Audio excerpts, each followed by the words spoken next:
before I get started, I know that I'm not dressed in typical preaching attire, but I couldn't resist the temptation. So you don't have to read it while I'm talking. It says trample the patriarchy. So,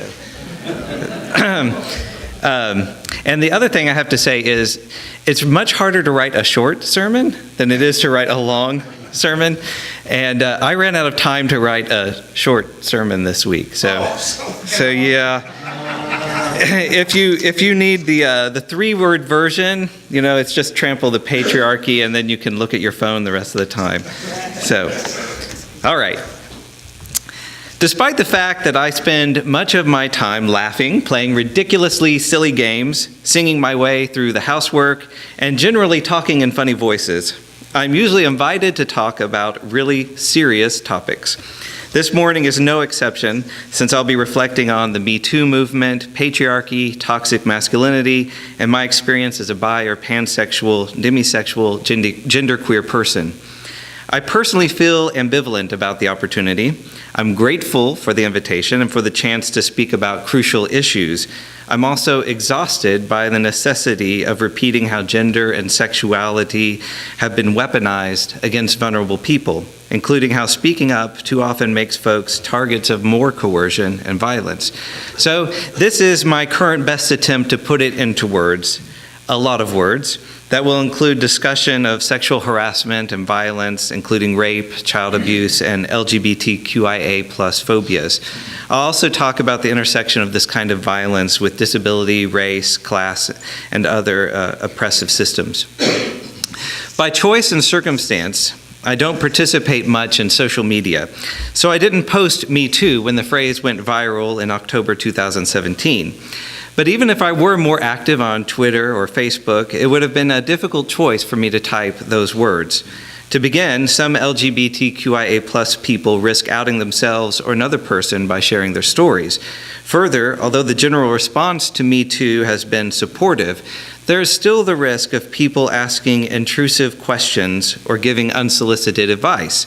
Even in the best case scenarios, we run the risk of being reduced to the status of a victim, and that label can stick. In worse scenarios, we run the risk of word reaching past abusers or other dysfunctional relationships, which can bring about further opportunity for harassment or violence. In a society that does little to heal communities from violence, there's often a fine line between empowering and endangering us when we speak up. There's also a commonly held myth that abuse causes people to become LGBTQIA+. So declaring Me Too can get us pulled into conversations that leave us with a difficult choice. Allow people to hold an erroneous assumption that our gender or sexuality, or be pushed into sharing personal and private stories about our lives, desires, and experiences. So I'll share a little, and I mean only a very little, of my own story, in the hope that it will spare other folk the hassle and pain. In my own case, I don't remember a time when I was comfortable with being assigned male at birth, and those memories predate the first time I was sexually abused. I do believe that my gender variance made me a target, at least in some of the abuse I endured throughout my childhood. Further, enduring harassment for being too effeminate has made me very careful about how I express myself, and I often choose more stereotypically masculine presentations as a tactic to protect my own safety and try to be less vulnerable to bullying or abuse. And that's all I'll say about the topic this morning. Because I'm still shocked by how frequently people act like they are entitled to the details of these stories, as if it's my duty to prove to acquaintances or even strangers that my gender and sexuality are legitimate. So to all of you lovely people living in the heteronormative cisgender camp, please be respectful of other people's gender, sexuality, personal dignity, and stories. In almost every normal circumstance, no one owes you anything. Ask permission. Take no for an answer. Respect boundaries and listen. Any of these small acts can be a wonderful and often too rare a gift. Yet even if I were able to jump these first two hurdles, a third one would await me before I could have typed Me Too. It was not long after the hashtag picked up steam that disagreement emerged about who was allowed to participate. The original tweet by Alyssa Milano specifically invited women to participate. So there was controversy, with some folk wanting to include and others wanting to exclude broader participation, from disabled folk to people of color to LGBTQIA plus folk. Here locally, a prominent LGBT activist went on social media to make a point of excluding a trans man who had posted MeToo. It was painful, discouraging, and awful. So as someone living under that transgender umbrella, assigned male at birth but correctly a genderqueer person, I doubt I would have risked incurring that kind of trolling. While I'm glad that I feel comfortable making a decision that supports my well-being, it's still troubling that I can self-censor so easily. It's a long habit, something I've been trained in for years, and that's why I think it's so appropriate that the heroes of this broader movement to expose sexual violence are called the silence breakers. I learned silence very early, probably preschool or early elementary age. Something happened to me, and I tried to talk to a couple of people about it, adults. It was embarrassing to those adults, and they hushed me. They reassured me that it was not a big deal, though I came to understand later that they were really reassuring themselves. Still, I learned that these types of things were not to be spoken about. They were paradoxically both shameful and normal. So I kept quiet. By the time I was a teenager, my conservative Southern Baptist community had taught me two lies that were disguised as lessons. First, my gender and sexuality made me very disgusting and evil in God's and the church's eyes. I needed to work extra hard to avoid any kind of sexual sin, because my sins as a genderqueer and bisexual person would be worse than other kinds of sexual sins, including the sin of sexual abuse. This was another reason to keep quiet. Second, I was taught the lie that God would use the suffering that came with enduring sexual violence to make me a better person. And what's more, even make my abusers better people. My job was not to expose them, but to save them. So I prayed, and I kept quiet. Lies are powerfully good at keeping people quiet. I learned those things at church, but I have other stories where I learned similar lessons from different places, from families, schools, pop culture, or peers. These kinds of ideas don't have to do as much with religion as they have to do with social control, with patriarchy, with oppressive systems. I've shared these experiences because for many of us, it's no easy thing to say, "Me too." Especially in public spaces, we've come to expect that our experiences will be minimized or dismissed at best. More often, we'll be interrogated and then blamed for our own suffering. We have good reason to be cautious. Our personal experiences and the stories we share with one another are reflected in the statistics that reveal a terrifying reality. The Human Rights Campaign have summarized the CDC's National Intimate Partner and Sexual Violence Survey findings from 2010, and they report 44% of lesbians, 61% of bisexual women experience rape, physical violence, or stalking by an intimate partner, compared to 35% of heterosexual women, which, by the way, is obviously sky high already. 26% of gay men and 37% of bisexual men experience rape, physical violence, or stalking by an intimate partner, compared to 29% of heterosexual men. 46% of bisexual women have been raped, compared to 17% of heterosexual women and 13% of lesbians. 22% of bisexual women have been raped by an intimate partner, compared to 9% of heterosexual women. And 40% of gay men and 47% of bisexual men have experienced sexual violence other than rape, compared to 21% of heterosexual men. These trends are also seen in the transgender community.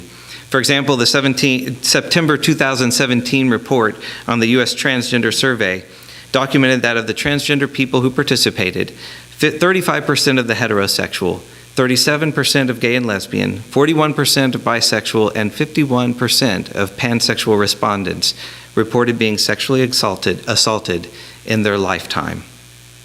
there's another level that demonstrates how comfortable our society in general is with tolerating violence against LGBTQIA plus folk.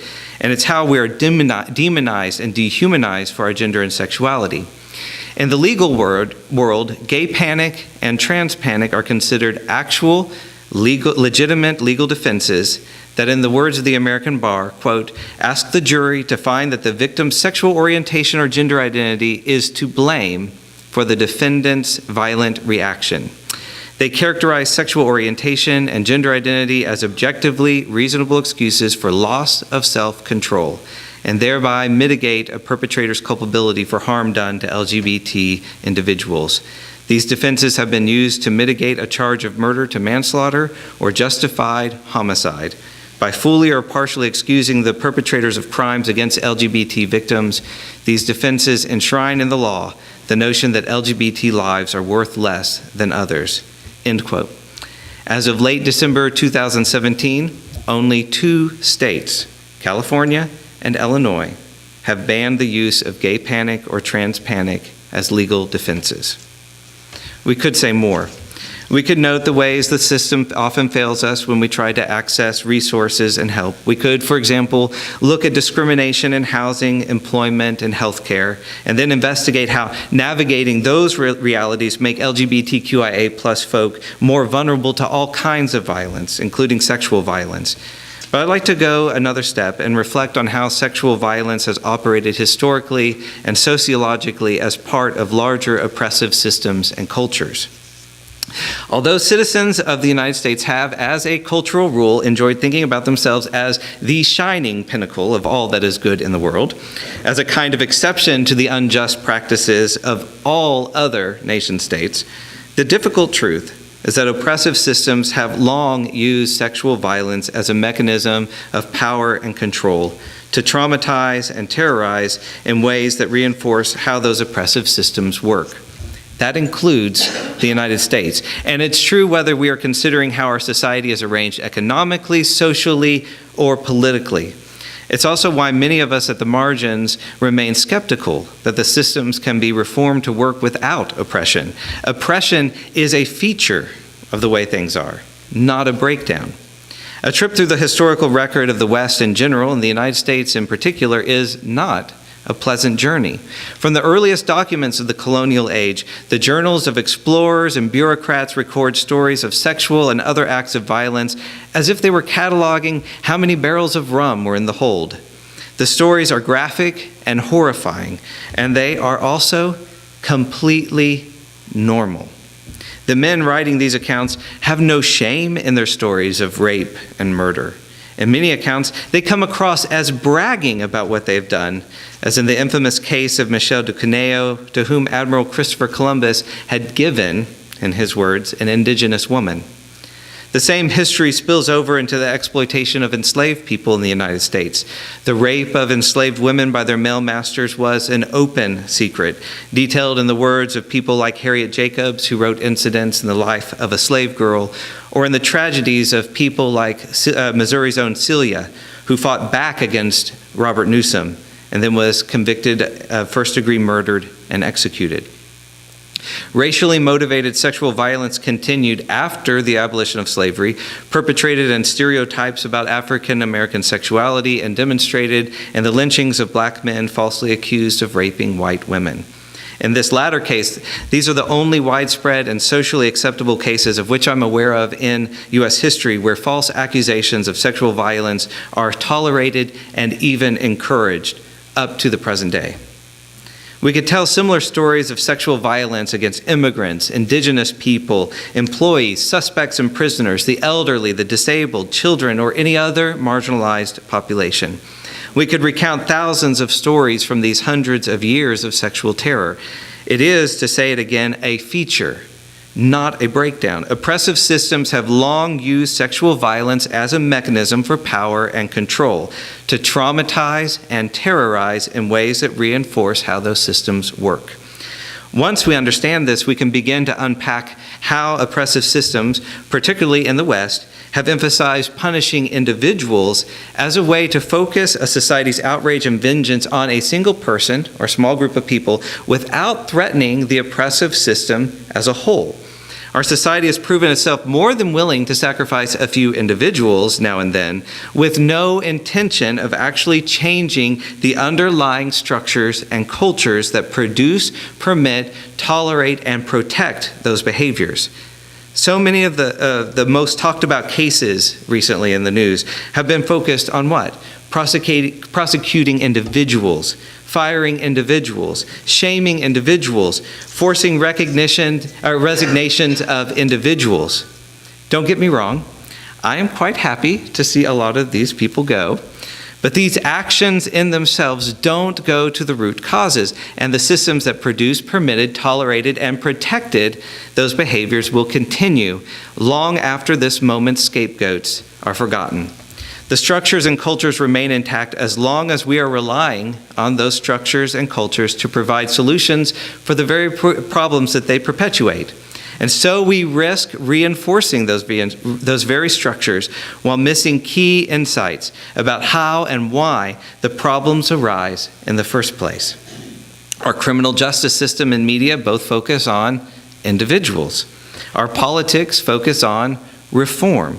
It all hinges on the promise that all of these problems would go away if only we could get the right people in charge. What we're missing is the reality that the system produces, permits, tolerates, and protects oppressive structures and behavior, even if it's required to sacrifice a few exceptional individuals along the way.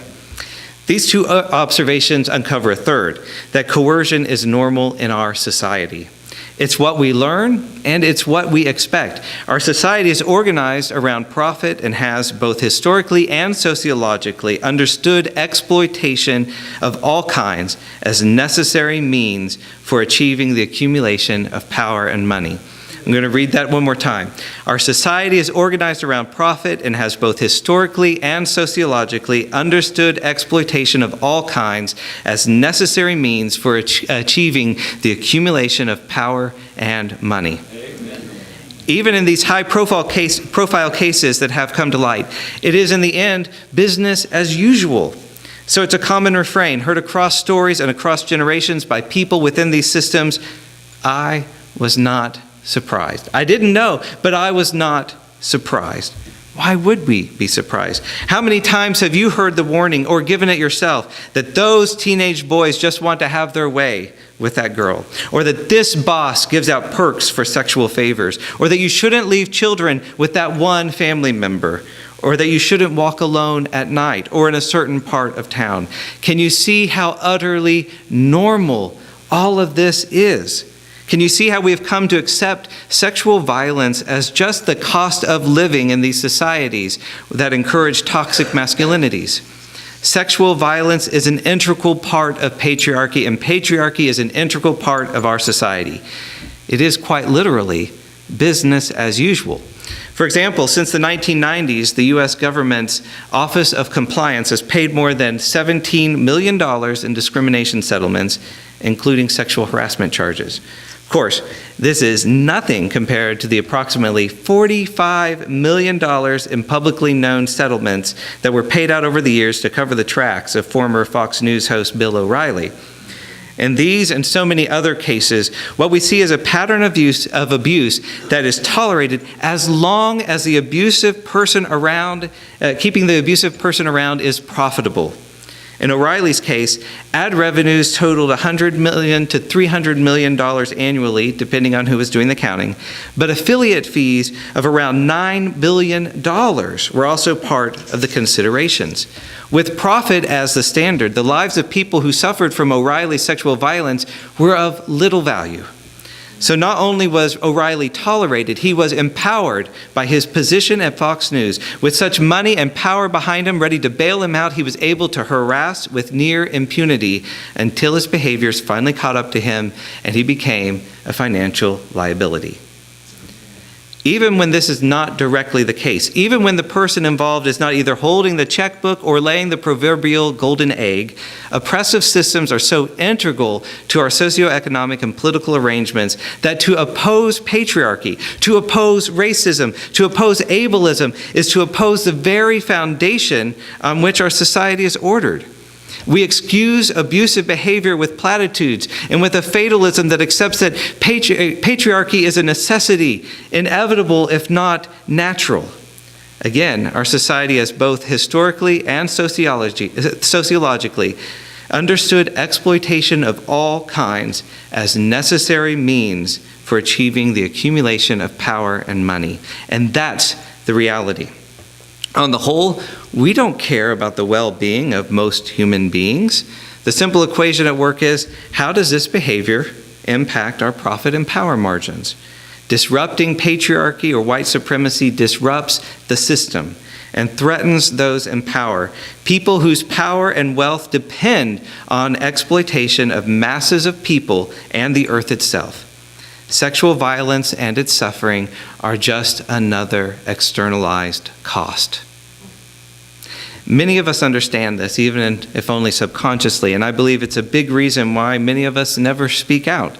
For the most part, the system promises to protect the abuser for as long as it's profitable in terms of money, power, or image. Most of us cannot afford to stand up against such power. We risk losing jobs, families, immigration status, or our well-being. Even when we do make a successful fight, what the system offers us is a payoff in the form of a settlement or a payback in the form of public humiliation or retribution or revenge.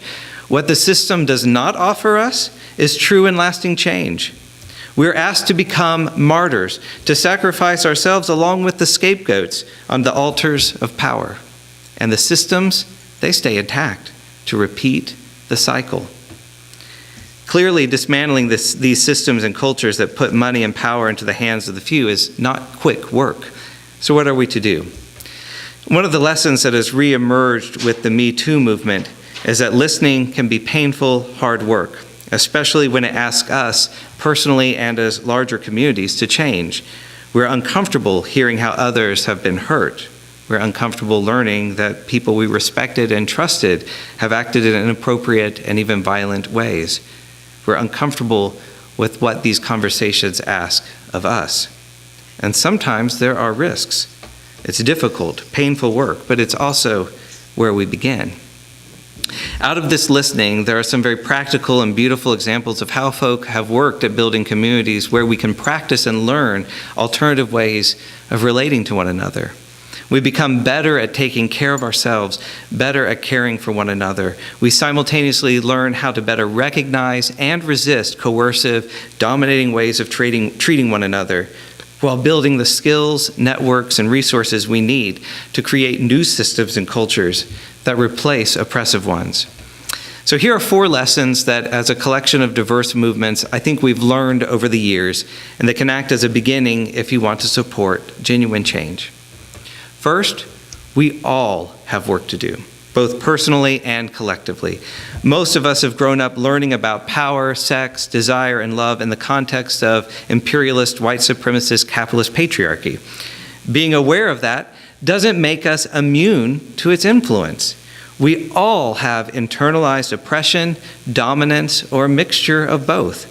So we understand that there's going to be grief, there's going to be healing, there's going to be transformation that needs to happen again and again in all of our lives. Second, it's much more difficult to silence people when you eliminate structural imbalances. The less hierarchical and the more partnership-oriented we are, the better we are at preventing, naming, addressing, and healing from harassment and violence. Third, we must move our focus to include systems and cultures and resist that temptation to focus solely on individuals. This means making our analyses and actions intersectional. This means centering marginalized populations. This means dealing honestly with how sexual violence has been part of the structures of power and profit. And fourth, while we can support and agitate, and I think we should support and agitate for reform in order to minimize harm, We must devote as much time, energy, and resources as possible into building community. We have to earnestly and intentionally cultivate those practices, habits, and structures that dismantle patriarchy and replace it with non-hierarchical and partnership-based social relationships that rely on and embody mutual care, respect, and justice. This is also where restorative and transformative justice practices become essential, as well as community-based conflict transformation. We have to make justice and love normal. We have to make justice and love more normal than the sexual violence and coercion that we've come to accept. I want to conclude with some reflections from Tarana Burke, who created the MeToo movement, the campaign in 2006, and continues the work through Girls for Gender Equity, a nonprofit devoted to helping young women live self-determined lives. In an interview with The Nation, Burke emphasized the importance of centering marginal communities and pursuing restorative and transformative justice. And reflecting on Me Too, she said, "The conversation is largely about Harvey Weinstein and other individual boogeymen. No matter how much I keep talking about power and privilege, they keep bringing it back to individuals. It would be very easy to get swept up and change directions and change the focus of this work, but that's not going to happen. It defeats the purpose to not have those folks centered. I'm talking about black and brown girls, queer folks. There's no conversation in this whole thing about transgender folks and sexual violence. There's no conversation in this about people with disabilities and sexual violence. We need to talk about Native Americans who have the highest rate of sexual violence in this country. So no, I can't take my focus off marginalized people." And then she said, "We have to start talking about non-traditional methods of pursuing justice. What does justice look like for the survivor? It'll mean different things to different communities. We need to look at alternative approaches to justice. I'm talking restorative justice and transformative justice. We've got to get a clearer understanding of what justice is and what people need to feel whole. And if we're ever going to heal in our community, we have to heal the perpetrators and heal the survivors, or it's just a continuous cycle." End quote. I titled this talk, "We're Not the Fragile Ones," because victims are often spoken about in ways that patronize and condescend. The world knew it could break us, and they were right about that. Too many of us have had to live lives that were not our own, just to survive, locked away in a straight cisgender world. And more, too many of us are wounded, and too many of us are dead. But I'd like to point out that it's oppressive systems that are brittle, that it is people in positions of power and privilege who usually feel the most threatened and reactive to movements for justice. Those of us with these stories, we are not the fragile ones. We are not the ones who need a gay panic or a trans panic defense. We're not the ones who think that our families will disintegrate if we accept people's gender and sexuality as they are rather than as we say they should be. And we're not the ones who fear a God's judgment. I offer my reflections as an imperfect tribute to all my comrades, to all my friends at the margins who live as exiles amid these fragile, brittle egos. I offer my love to all of us fabulous and resilient and wounded people who together are creating a new and beautiful world. Thank you. Thank you for watching our videos. We are entirely dependent on the donations of our listeners and members.